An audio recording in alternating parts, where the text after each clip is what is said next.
Uh, whether the screen is visible, I just want confirmation. No, it is okay. Good afternoon, all of you. I'll be discussing on the agrometeorological instruments and some of the instruments, particularly radiation, wind instruments, are already covered by our expert R.R. Maliji. I just learned many things from Dr. R.R. Mali. Okay, so here I'll be present. I'm very thankful to Dr. R.R. Mali for all his. I worked in many years with him. He's a very great scientist. Now in this session I'll be sharing some of the agrometeorological instruments.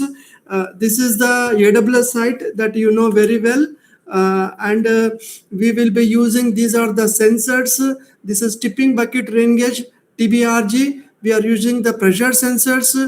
Pressure sensors, though it is not that much important for the agricultural meteorology, but it will with the pressure sensors we will be used for the numerical weather prediction, etc.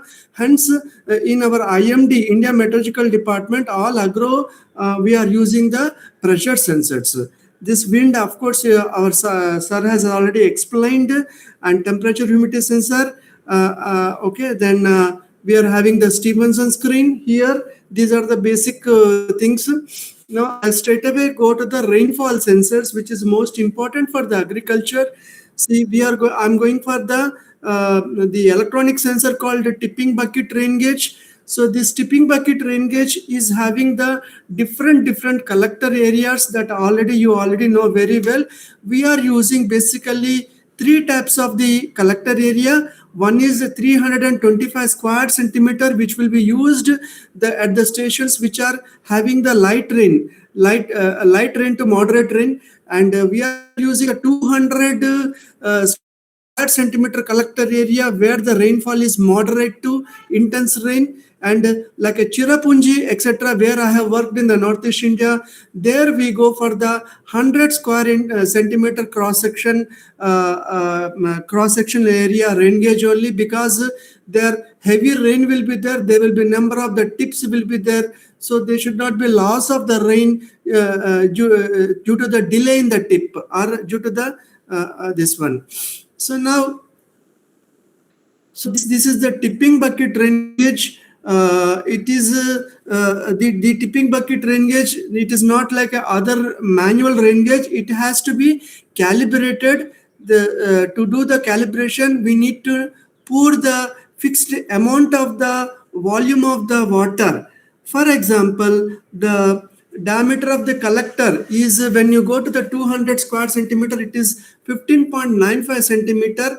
So the area of the collector is 3.14, that is pi into 15.9, it is come to the 200 square centimeter. So one tip is 0.5 mm or 0.05 centimeter. So 20 tips comes to be 0.05 into 20, that is 1 centimeter of rain.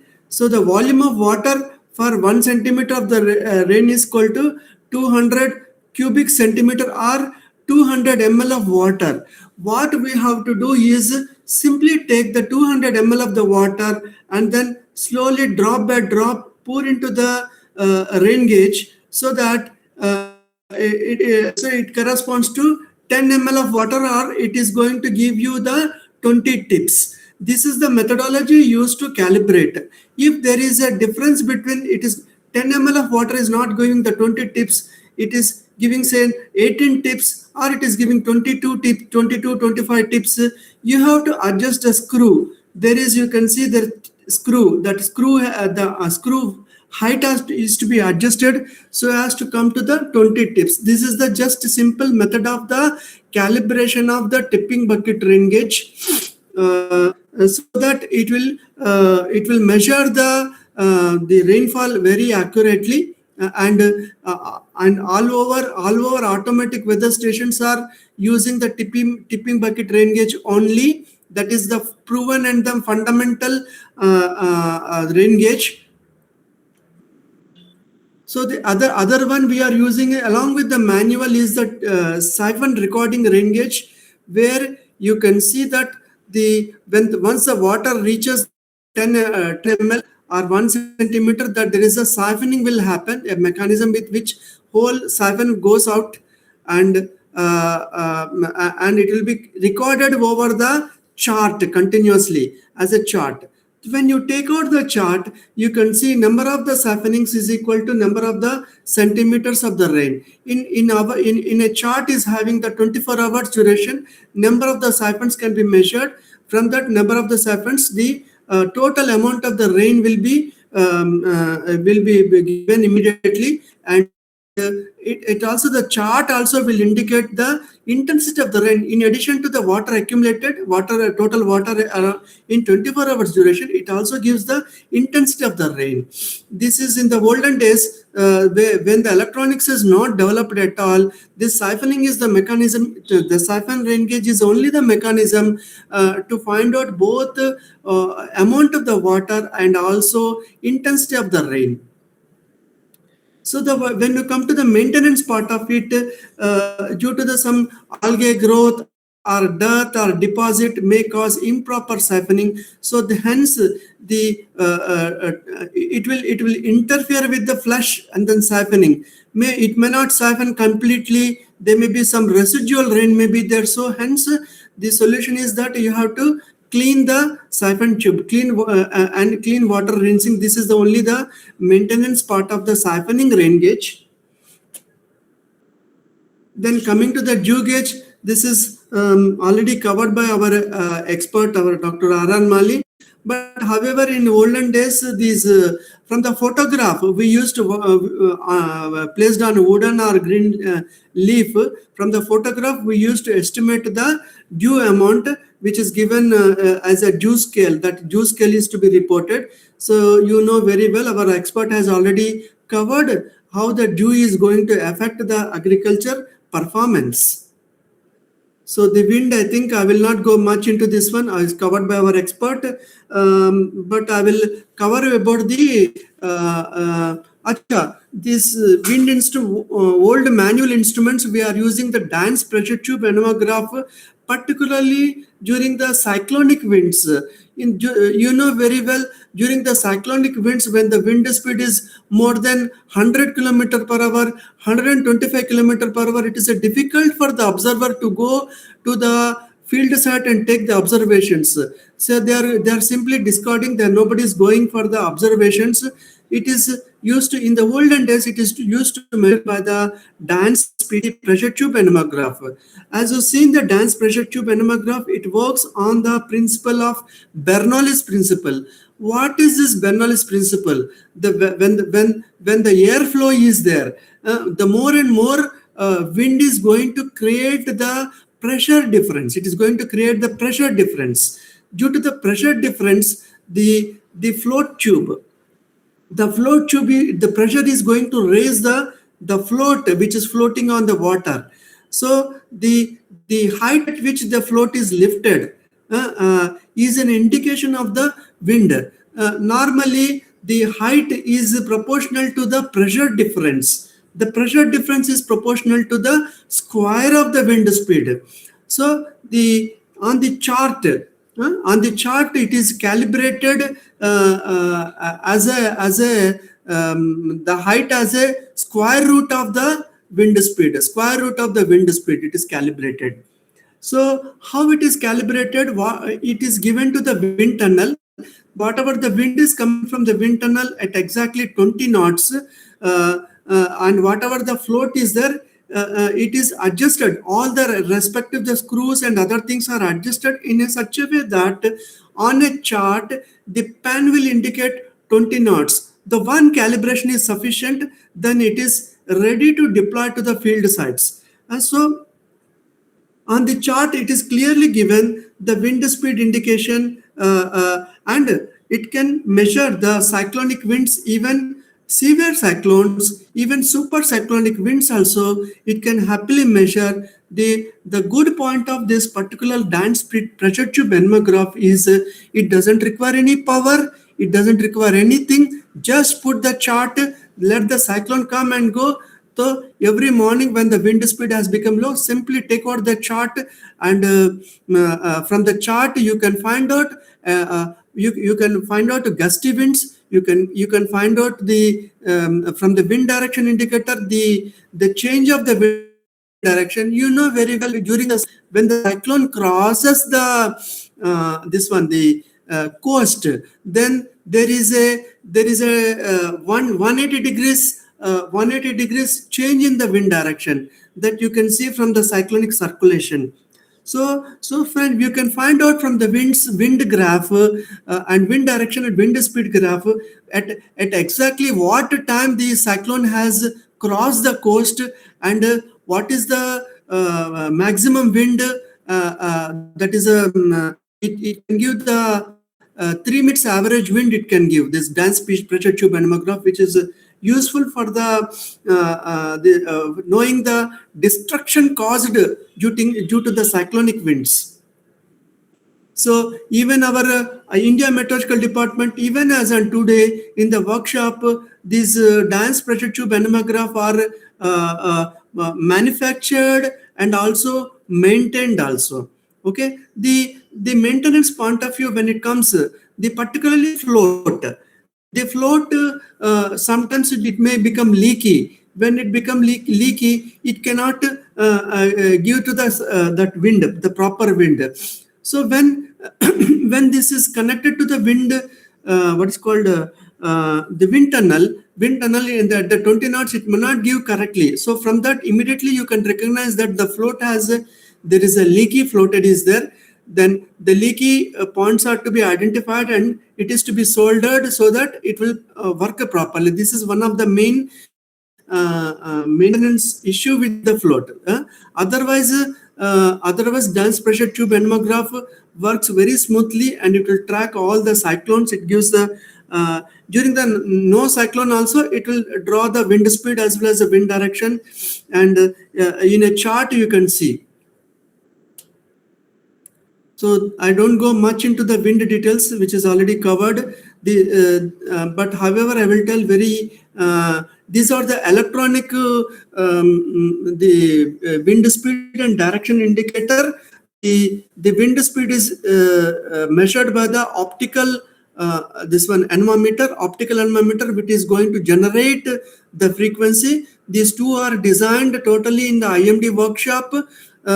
Whereas wind direction is measured by two kind of mechanism. One is by optical disc. Optical disc is going to give the direction, and second is the potentiometric wind vane. The potentiometric wind vane is having some maintenance issues that there is a wear and tear of the resistance that is to be identified and to be simply replace the potentiometer. That is one of the thing. And where otherwise then second is the alignment to the north. Any wind direction sensor, whether it is a ultrasonic type or whether it is a mechanical type or whether it is a this optical disc or anything, it has to be aligned to the north, particularly by using the our the spirit by using our magnetic compass. Once it is done, it will give the true wind direction. Whereas the ultrasonic wind sensor will works on the principle of the time travel principle of the sound from the north transducer to the south transducer and return back. From this, the ultrasonic wind sensor particularly measures two kinds of the winds. That is the easterly wind, and second is the northerly wind. So the wind speed is wind speed is measured by square root of V plus V square, and the wind direction is tan inverse of VE by VN will gives the this particular wind direction obtained from the ultrasonic wind sensor. The good part of the ultrasonic wind sensor is it doesn't have the any moving parts, hence the very less maintenance. And the second part is that it is easily deployable, and just you have to align the north by using the ultrasonic anemometer. And the compared to other anemometers, mechanical anemometer, it is having very low threshold speed, almost zero speed. It will respond to the almost zero speed. Whereas a cup anemometer, it is having, due to the friction, etc., it will start moving at least at 2.2 knots or 0.3 knots. Minimum wind speed is required to for the cup to move. And as far as the cost is concerned, the cup anemometer is at least 10 times less costlier to the ultrasonic wind sensor. Ultrasonic wind sensor, the presently may be costing around 60 lakhs to 70 lakhs, whereas the optical anemometer cost around less than 5,000 or even 4,000 also you will get it. Now, the calibration of the wind, how the wind is calibrated. Any wind sensor is calibrated. So here you are seeing the wind tunnel. In the wind tunnel is having the three-phase motor where the wind is sucked from the other side and thrown out. It is okay by using the three-phase AC motor. The wind comes from the section. The wind enters into the test section. In the test section, we are putting the test anemometer or ultrasonic wind sensor. How the wind speed is estimated? There is a YouTube manometer is there. So the YouTube manometer, one pressure tube is taken from at a higher area, and another tube is taken out from the test section. So when the wind flows, the one which is having the higher area that you are seeing in the left hand side is having the more pressure. The one which is the wind is coming in the test section, there one more tube is taken, pipe is taken, there the pressure is less. These two are connected to the YouTube alcohol manometer. Due to the differential pressure, there is a raise in the alcohol column. The raise in the alcohol column is HDG, where D is equal to density of the alcohol, H is the height which the alcohol is risen, G is the acceleration due to gravity. From the H, the raise in the height is measured with the telescope up to the very even lesser than even millimeter, even 1/10 of a millimeter also it can be measured. From the raise in the height is proportional to the pressure difference. The pressure difference is proportional to the square of the wind speed going in the test section.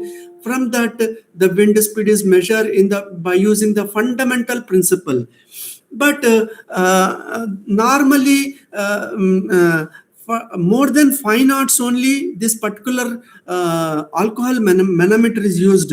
If the wind speed is less than 5 knots, it is a air meter is taken. A air meter will measure the winds accurately between 0 to 5 knots. More than 5 knots, the alcohol manometer will take over. So now how it is calibrated? We will take the winds from 0 to cyclonic speeds, say 100 kilometer, 20 kilometer per hour, 50 kilometer per hour, whatever it may be, and 100 kilometer per hour, 200 kilometer per hour, and etc. So different wind speeds. The reading from the test section is taken, and reading from the alcohol manometer is taken, converted into the winds, and for each wind, we will see that the test wind, that is wind speed given by the anemometer or ultrasonic sensor, is within 2% of the wind which is obtained by alcohol manometer or not. So we will see if at any place if it is deviating more than 2%, we will reject it. It is less than 2% of the true value, then we are going to accept. In this way, we will calibrate the wind sensor. So the temperature and humidity is calibrated by using the temperature humidity chamber where the temperature is taken from 0 to or even -10, -20 also to say 40 degrees centigrade or 60 degrees centigrade. At each temperature we will take the reading from the standard temperature sensor, and then as well as the test temperature sensor, and it is taken at any point of the time the temperature difference between the standard and then test value should be lesser than 0.2 degrees centigrade, which is a tolerable value as per the WMO. So in any case, it is more than, it is exceeding that one, we will reject that temperature sensor. So second is humidity. Humidity can also be calibrated in the temperature chamber, where the temperature humidity chamber, or it can be calibrated without any chamber also. How it is calibrated without any chamber? You are seeing a bottle where we are using the buffer solution. What is the buffer solution? See, for example, you want to attain 11% relative humidity at 25 degrees centigrade. Normally, room is having 25 degrees centigrade, there is no issue. So, if you want to measure the very low humidities, so a lithium chloride solution of 14 molar, 13 to 14 molar, that is a molarity means the concentration of the that lithium chloride salt in the water.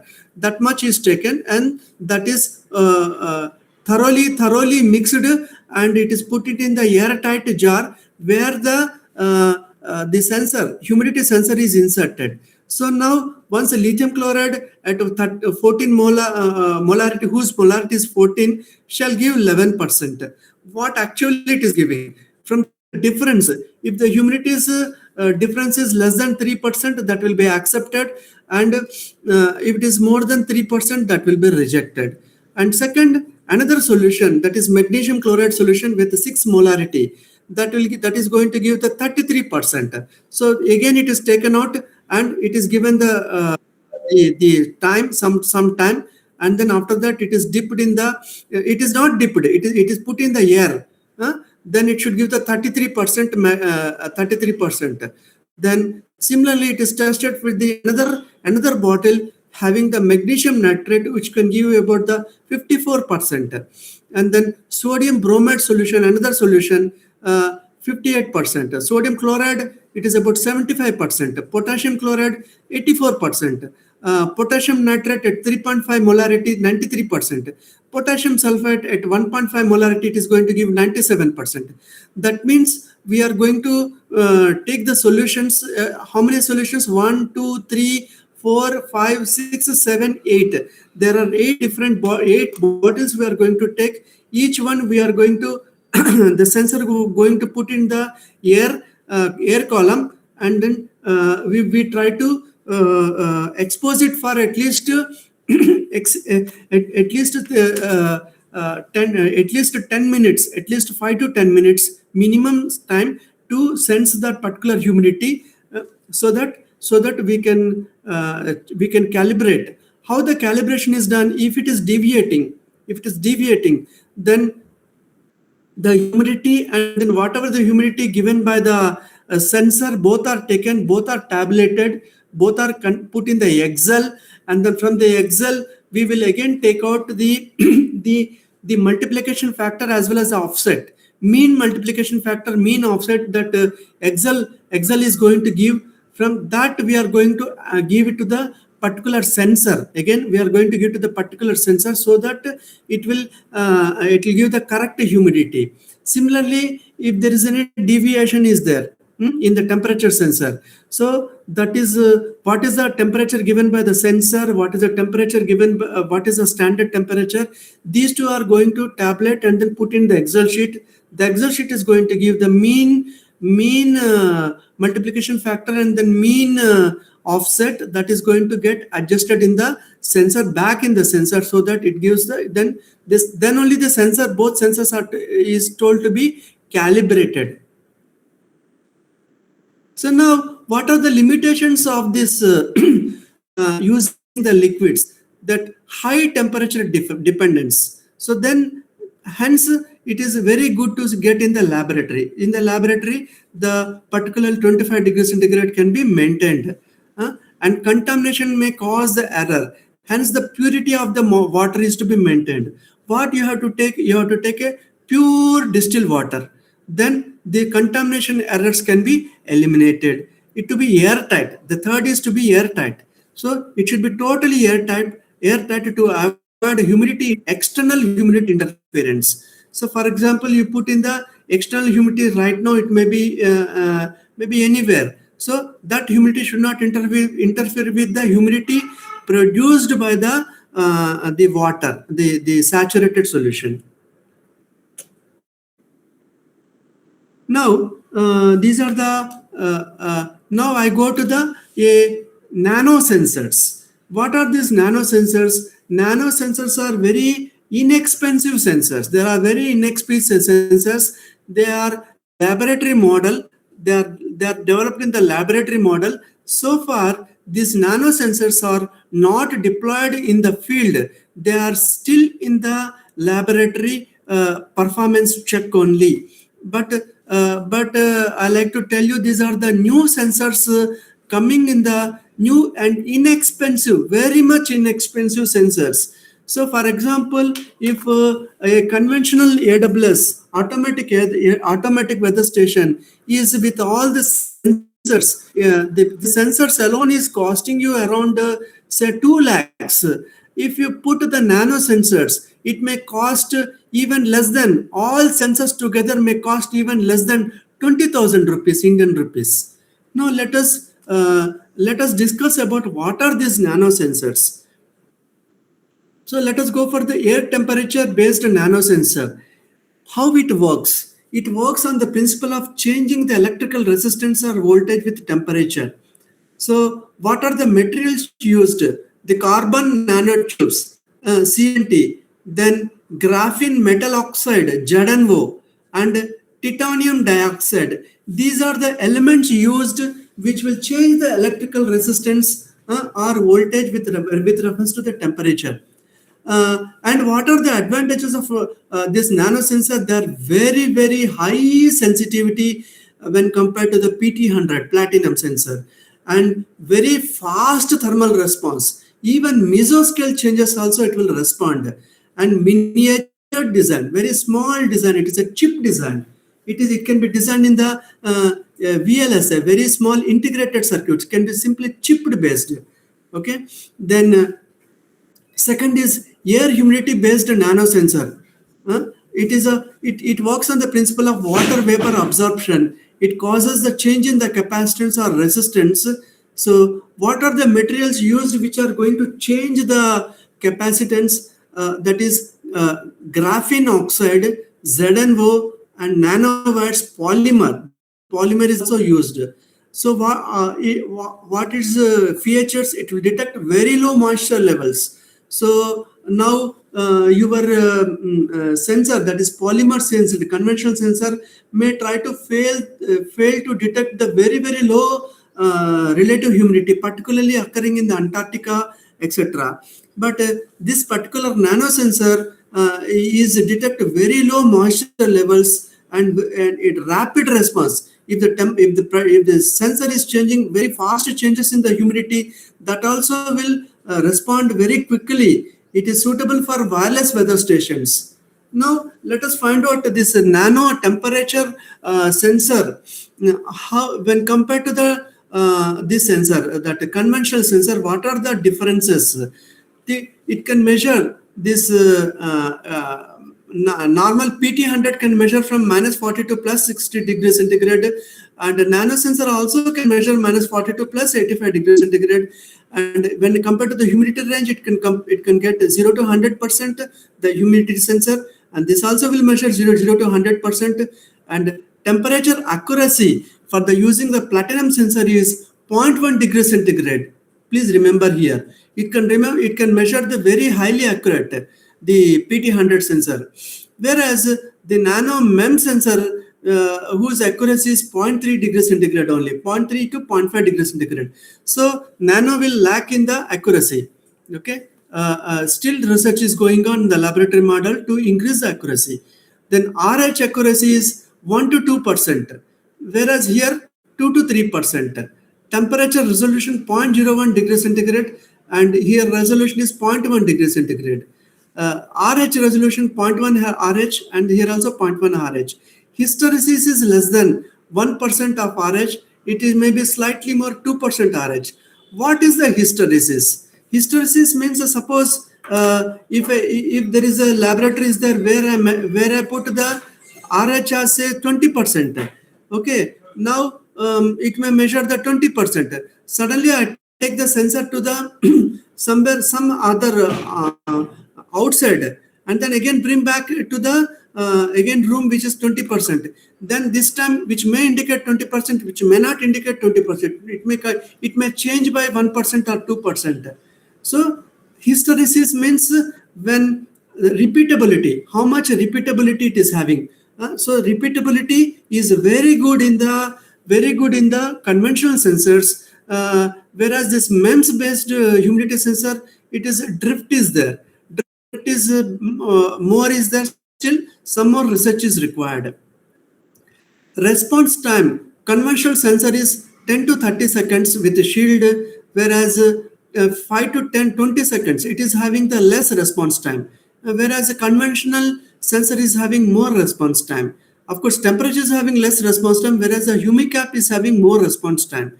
The ventilation is required often aspirated shield, usually passive shield. Okay, calibration method is multi-point lab calibration.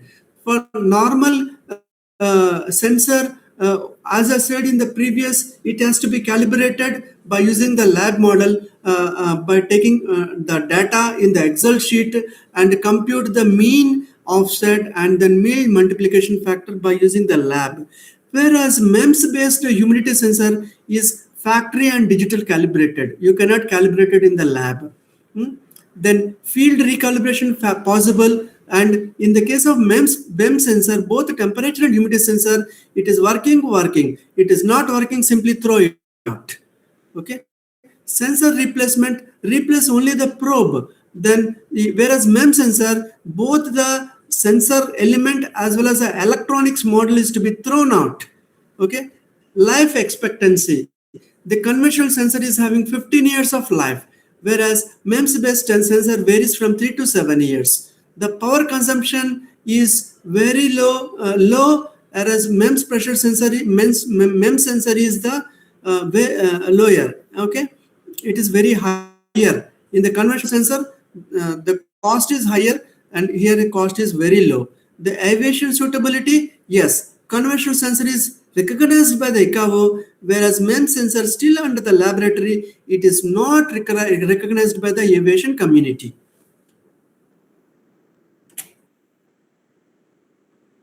So coming to the nano rain sensor, how this nano rain sensors works. Rain sensor works on the raindrops. The raindrop is hit the sensor metal. There is a one metal on the sensor. The raindrop is going to hit it, and it creates the acoustic wave or sound wave. The impact energy depends upon the drop size and drop velocity. That is rain, and also it depends upon the rain intensity. That is, the bigger drop creates more sound for one drop. The drizzle is going to create less sound energy. Then the piezoelectric mechanism will convert the sound vibrations into the electrical energy. Okay, then signal processing internal amplify the voltage and find out the energy from each and every drop. Okay, now the raindrop may give sharp impulse specifically in kilohertz band.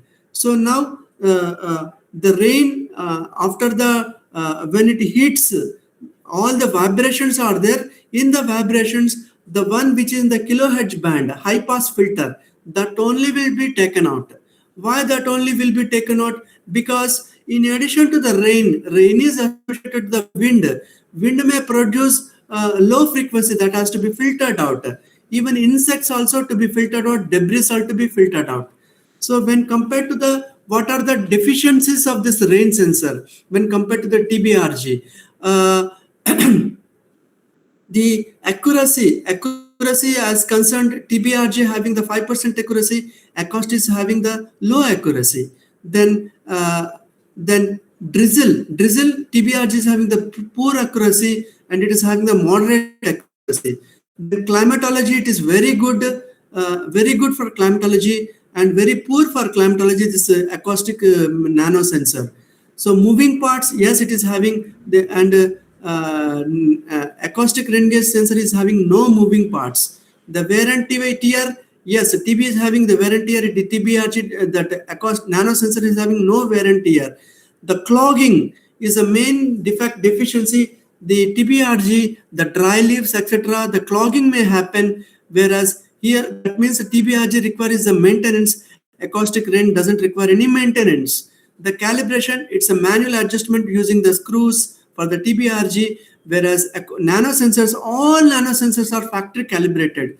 The power, it doesn't require any power, and nano sensor also, it requires very low power. Okay, this is the what the nano sensor is there. And MEMS thermal wind sensor. It works on the principle of thermal. There is a VLSI technology. The voltage is given to the a wire. The wire is getting heated up. When the wind is flowing on the wire, then there is a cooling will happening.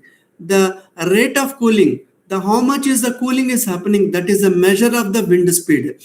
It is done by the, this is the what used by the MEMS thermal wind sensor.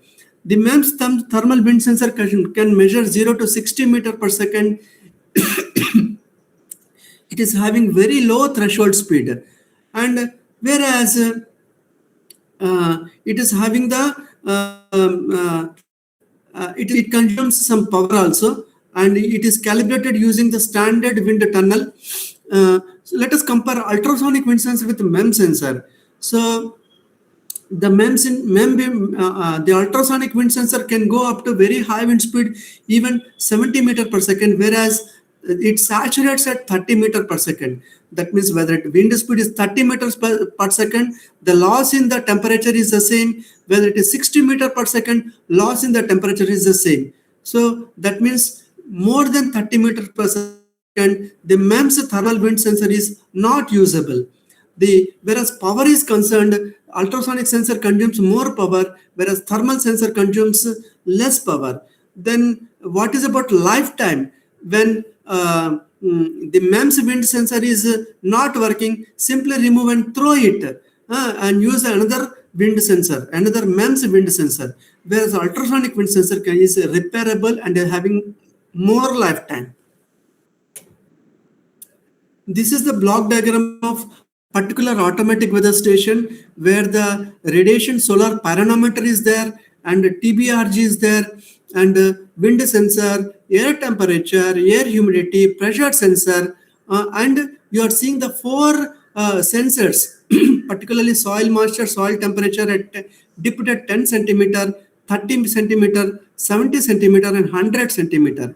These soil moisture sensors are polled by the data logger. That means data logger is going to ask the sensor 10 centimeters depth sensor to give its digital value. Then after that, it is going to ask the 30 centimeter sensor to give its value. So it is polled and taken. So the data logger is going to get sequentially all the parameter and also both the soil temperature and soil moisture at different depths. This data logger is going to do the all kind of checks, and finally the data output is transmitted to the mobile, usually through the mobile telemetric network by using the GPRS. Some locations where in the Arunachal Pradesh or hilly terrain where the agriculture field is there, where mobile network is not there, the data logger has to convert the data into 422 binary bits and send the data through the UHF transmitter via the Yagi antenna to the satellite. The soil moisture. This is how the soil moisture is checked conventionally by using the gravimetric method. I need not tell you, you're all experts, but however I will tell you.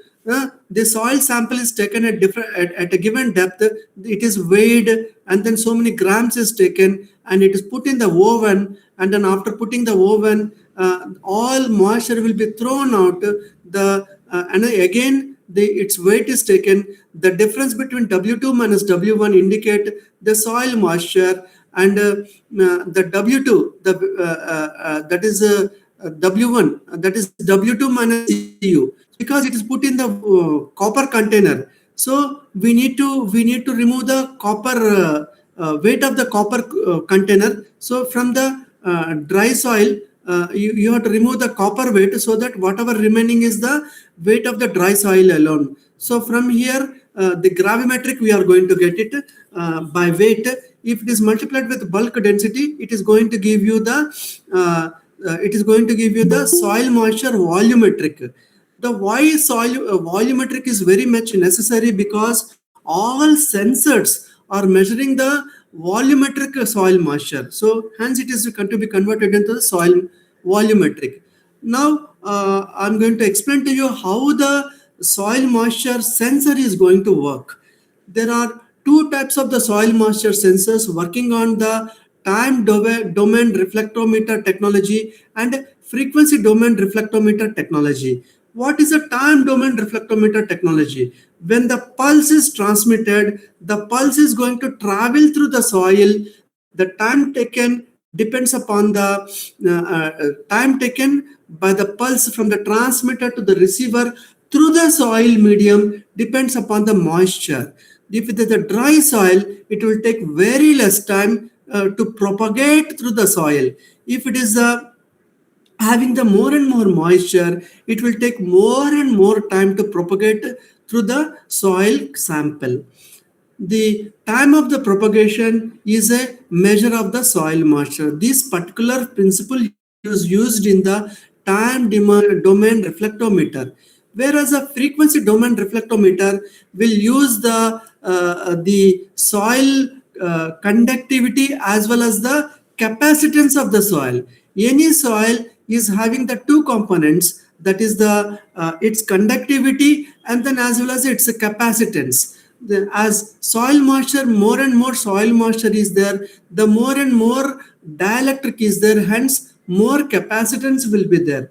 But if the soil is having the salinity, then it is having the conductivity as well as the capacitance also. So hence the finally the output of the soil moisture using the FDR technique, that is wet 150, is a frequency. It is a frequency of resonance. So once the frequency is known, from the frequency, the dielectric constant of the soil can be estimated, and from dielectric constant, the soil moisture is computed. So now here you can see that theta V. Theta V is the soil moisture which is proportional to the soil moisture which is not having much salinity. Only electrical permittivity epsilon is taken. It is given by this formula minus 0.053 plus 0.029 epsilon minus 0.00055 epsilon square plus 0.000043 epsilon cube, where epsilon is the electrical permittivity computed by this FDR based soil moisture sensor. But if some of the soils are having the more and more saline nature, particularly at the coastal stations or the clay, in that case what is going to happen, the proportionality constant will change. But anyway, this soil moisture is to be calibrated against the gravimetric sensor.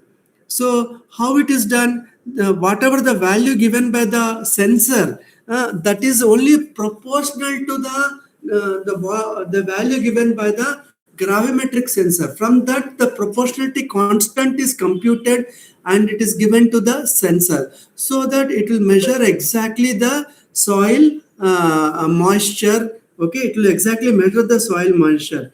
Now, if it is a salinity is there, then the proportionality constant will change. It will be having the different proportionality constant. Anyway, for everywhere, after putting the sensor at 4 depths, it has to be by standard practice. The soil moisture given by the sensor and then the soil moisture given by the gravimetric method are to be computed at different moisture levels, means at almost dry level, and after pouring the water after some time, after few 3 4 5 6 days, then it is computed. Then the average, the calibration or proportionality constant will be computed and then fed to the sensor or the data logger in order to give the correct soil moisture. Okay, this proportionality constant computed will take care of either saline soil or non-saline soil also.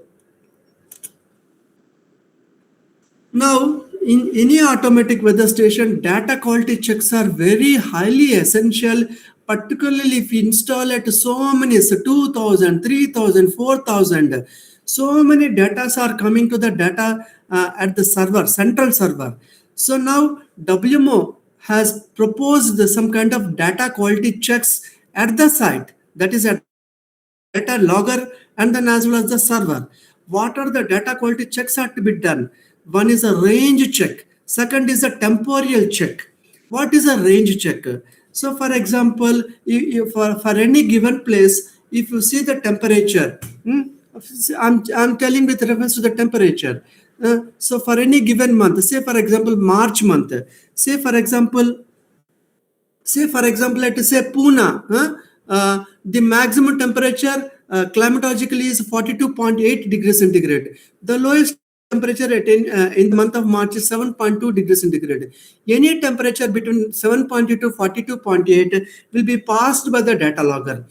So if any temperature at any time temperature exceeds 42.8 degrees centigrade, then a flag is raised. That is the first tolerance flag is raised. So 42.8 degrees centigrade to 43.8, flag number 1 is raised. That is number 1 is given. Okay. Then 43.8 to 44.8, flag 2 is raised. Then another 1 degree centigrade, flag 3 is raised. Flag 4 is raised. So if it is beyond that one, beyond certain flag, say flag number 5, then it says that please check the temperature sensor. There may be failure. Temperature sensor may be failure. That particular which is coming from there. Then we can immediately ask the vendor that there is a temperature sensor is doubtful, so that he can immediately replace the temperature sensor by new one and then bring the system into working condition within few hours. Okay. Similarly, relative humidity also. Relative humidity, we cannot fix the range as per the climatology, but we can fix the lowest humidity. So lowest humidity is always above certain value. If you go to the coastal places, the lowest humidity may be 50% or even not less than 50%. Not less than 50%. If you go to the Thar desert or dry locations, the humidity may come down to even 10% also. So place to place, the lowest humidity varies. If that particular place, if the say for example lowest humidity is 20%, if any point of the time, if it is come below 20%, you can tolerate up to 15%. It is less than 15%, we can decide that the humidity sensor is bad. Immediately tell the vendor to replace the humidity sensor by new one. In that way, data quality can be maintained. So now, how the how the data is transmitted from the data logger. Data is transmitted. What is the station ID? What is the name of the location? What is the date? What is the time? What is the rainfall in mm? What is the clock status of the rain? What is the clock status of the rain? If the, sometimes what is going to happen in the tipping bucket rain gauge may accumulate the dust, may accumulate the dry leaves. Sometimes there may be rainfall 1 centimeter, maybe there, then TBRG may not give any rain. It may show 0 rain. In that case, the clog status, there is one more sensor which is going to tell that the water is accumulated in the funnel of the rain gauge, and that is going to give indication of the clog. Once the clog is indicated, then then immediately at the data logger says that the rainfall sensor has accumulated the rain gauge. It has to be cleaned. Okay. From the server also you can tell. Now another point is wind direction, wind speed, then RWS. What is the range of the wind speed? For example, in the month of March, say for example Pune, if maximum wind speed as per the climatology say 15 30 knots. If anything more than 30 knots, the range will become 1. From 30 knots to 40 knots. From 40 knots to 50 knots, R will become 2. RWS become 2. And 50 knots to 60 knots, it becomes 3. It is more than 60 knots. I think there is a problem with the wind speed sensor. Immediately ask the vendor to replace the wind speed sensor. Okay. Then the squall has to be monitored. So then it has to get the squall time, squall duration, maximum information, maximum wind speed during the squall as per the WMO criteria. Then air temperature or air temperature. See, when, for example, in the table, if it is exceeding 42.8 to 43.8, RAT will be one value. 43 to 44, RAT will be 2. Then 45 to 46, it will be 3. 46 to 47, it may not happen. Then if R indicates that, immediately you have to throw the sensor and put the new sensor. What is temporal check? T of 8 is indicating the temporal. In 1 hour, how much air temperature can raise or fall? So raise or fall of the temperature, for example, at Pune, maximum it can happen in the March 2 degrees centigrade per hour. In the hour, it is raising more than 2 degrees centigrade. It is less than 2 degrees centigrade. T of 80 will be 0. If it is exceeding 2 degrees centigrade per hour, then another flag will raise. T80 is a flag. Temporal of air temperature is a flag.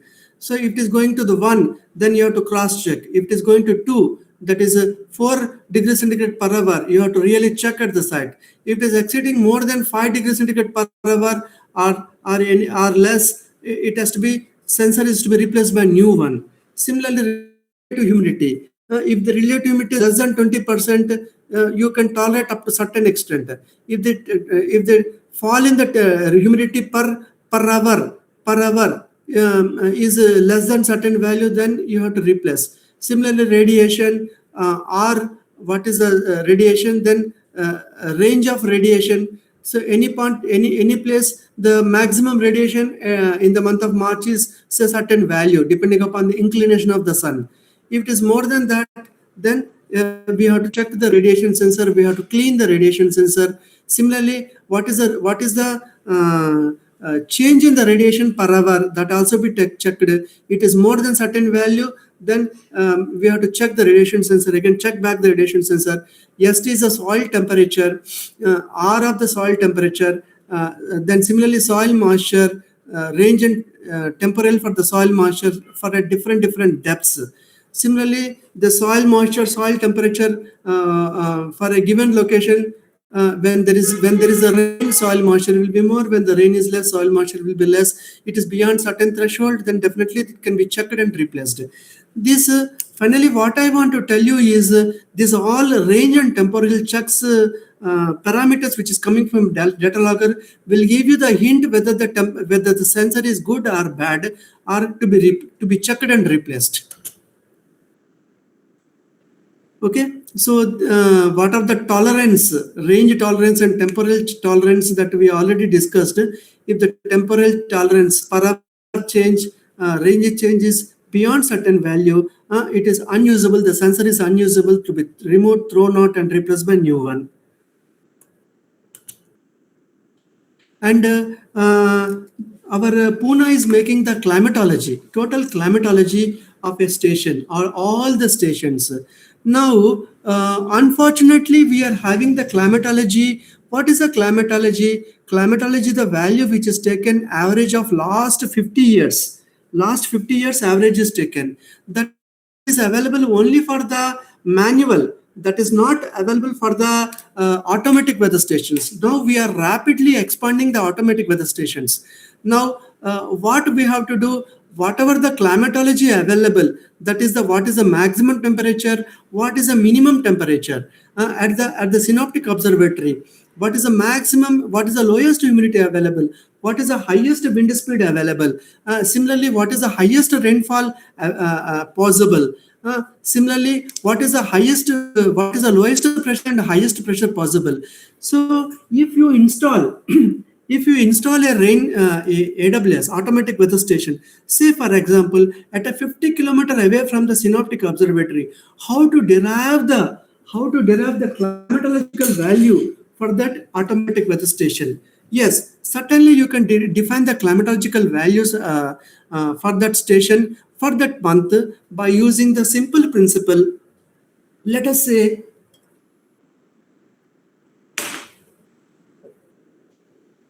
you are having the synoptic observatory where the last 30 years average you are having the T max maximum temperature for the month of March on any day is 30 degrees centigrade, minimum is 15 degrees centigrade, and maximum pressure will be 1010 hpa, minimum pressure will be, say for example, 995 hpa, maximum wind speed is 30 knots. Let us say you have installed one automatic weather station at 50 kilometers away from the synoptic station, and whose altitude above mean sea level is 900 meter, synoptic is having 100 meter. How to compute? What to compute that one? First of all, you know that environment, you have to use environmental lapse rate. If you go upper, every 1 kilometer there is a temperature drop of 6.5 degrees centigrade. Now for the AWS, the maximum is 30 degrees centigrade minus 0.00665 degrees centigrade per meter into what is the difference in the altitude, 900 minus 100 meter. Okay, that is the altitude into the lapse rate. It is going to give the drop in the temperature. Then the it is about 50 kilometer away from that one. So now on the chart, you see in the olden days we used to draw the isotherms, constant temperature lines. So from the constant temperature lines, per 100 kilometer, what is the change in the temperature? It may be raise or it may be fall. So if your AWS in the direction of raising the temperature, you have to raise the temperature by so many units. It is dropping, you have to decrease the temperature by so many units. Say for example, it is in a raising. Normally when the stable atmosphere is there, every 100 kilometer will have 2 degrees centigrade change. So how much, if you for 50 kilometers there is a drop of there is a raise or drop of 1 degree centigrade, just you have to apply the correction factor. Then you have to compute T maximum for that.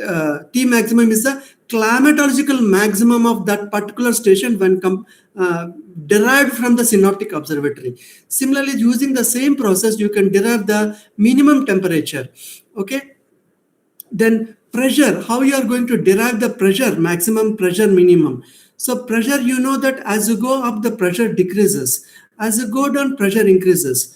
Now there is a formula that exponential of that difference in the height, that is 800 meter into a constant, that is using the gravity, and then R, the gas constant, it comes to the constant value 0.00011,575. So if you take P maximum at synoptic observatory is 1010 HPA for the month of March, by using that height correction with reference to the gas constant and then acceleration to gravity, we get 920.6 HPA. So at AWS, the climatological highest value for the pressure is 920.6 HPA. Similarly, from the minimum, by using the same way, you are getting the 907 HPA. Whereas the rainfall, you are using the gridded value. You are gridding from the gridded, which is available in the climatological normals. From that, you can based upon the latitude, longitude of that remote AWS, you can find out the climatological maximum rain. Okay. So this is normally the methodology applied. Similarly, the wind also the methodology can be applied. The wind is to be, as you go up, the wind raises, and of course the raise in the wind is to be compensated for the roughness of the surface. If it is a sea surface, no, there is no roughness. If it is a mountain, then definitely there will be roughness. There will be obstruction of the wind due to the mountains, hills, etc. That is also to be computed. So in this way, definitely you can prepare one Excel sheet where to derive the climatological parameters for the automatic weather station from the synoptic weather station. So now all the data, 2000, 3000, 20,000 data is coming to the central server. What the central server is going to do? It is going to fetch the data, all Agro AWS data through the FTP command, file transfer protocol. Compare the data with co-located manual observatory.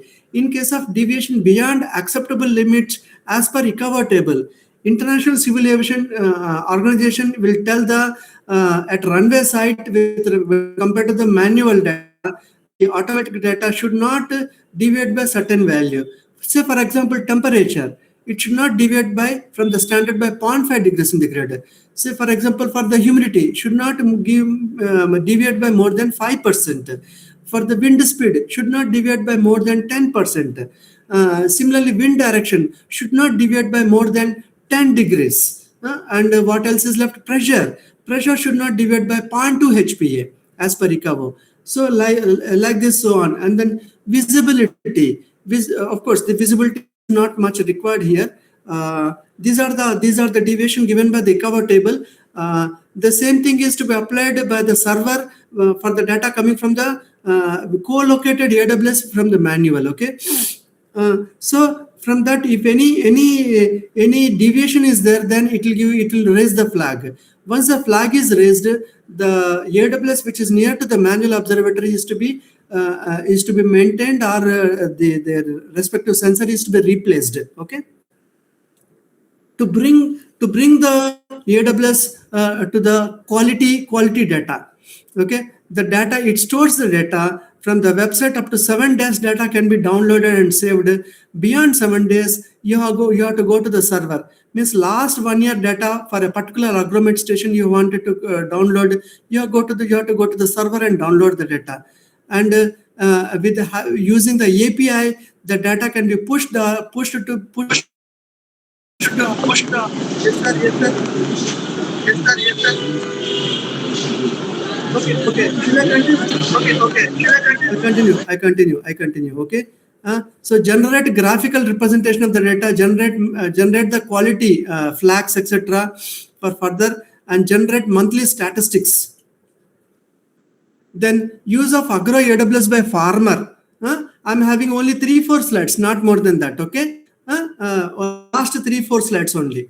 Okay. How it is useful? Soil moisture. What it measures? It measures the water content of the soil at different depths. How it will help the farmer? It guides proper irrigation timing and quantity of the water is to be irrigated. It is impact on yield, prevents water stress, improved root growth, increases the yield.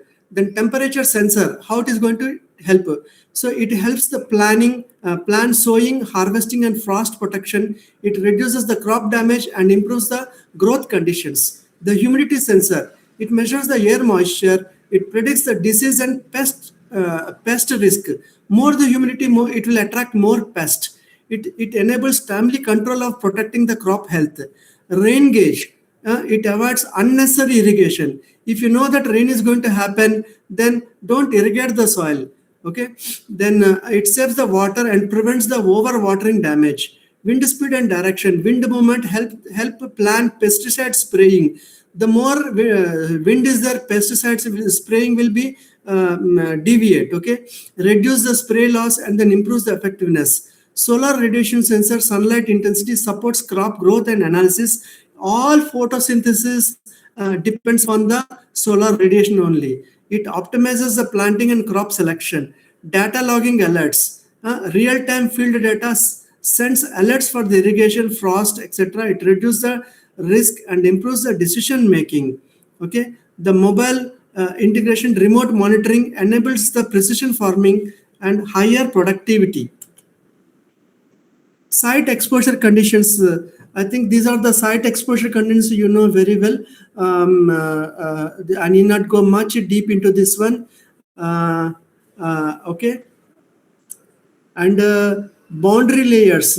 So the boundary layer conditions, the air in the vicinity of the earth is called boundary layer. Okay. The physical characteristics, daytime convective boundary layer it provides the agriculture impact of high evapotranspiration and crop heat stress. Night stable boundary layer it will impact the plant by the frost formation, dew deposition, which can be measured by the temperature sensor and anemometer. Temperature inversion normally happens during the winter. It may cause cold injury to the sensitive crop. High humidity near canopy. It may cause a fungal disease risk. It can be measured by the RH leaf wetness sensor. Dew formation. It promotes the plant disease and it can be measured by the dew point temperature and relative humidity.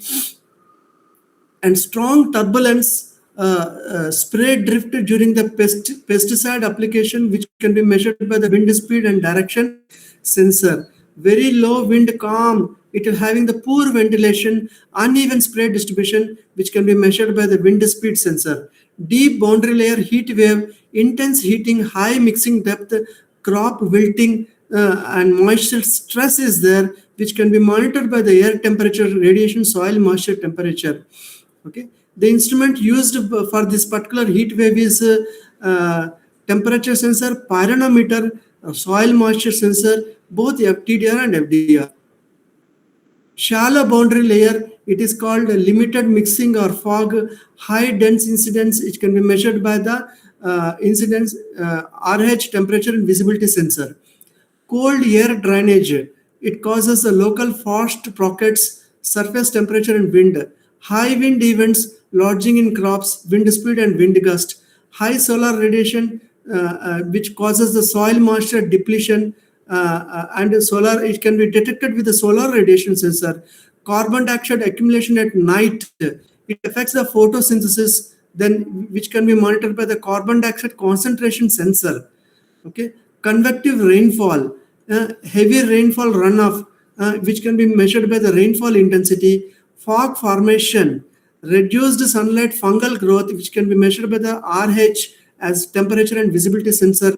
Soil atmospheric interaction, root zone stress, soil temperature, soil moisture. Evapotranspiration will cause irrigation scheduling, and temperature, RH, wind radiation, pressure variations, weather change indicator. The pressure changes will cause weather change indicator, which can be measured by the drop or raise in the atmospheric pressure sensor. Turbulent heat flux, sensible for the latent heat, which can be measured by the flux tower, advanced and ultrasonic anemometer. Thank you. Thank you. This much only. Uh, yeah.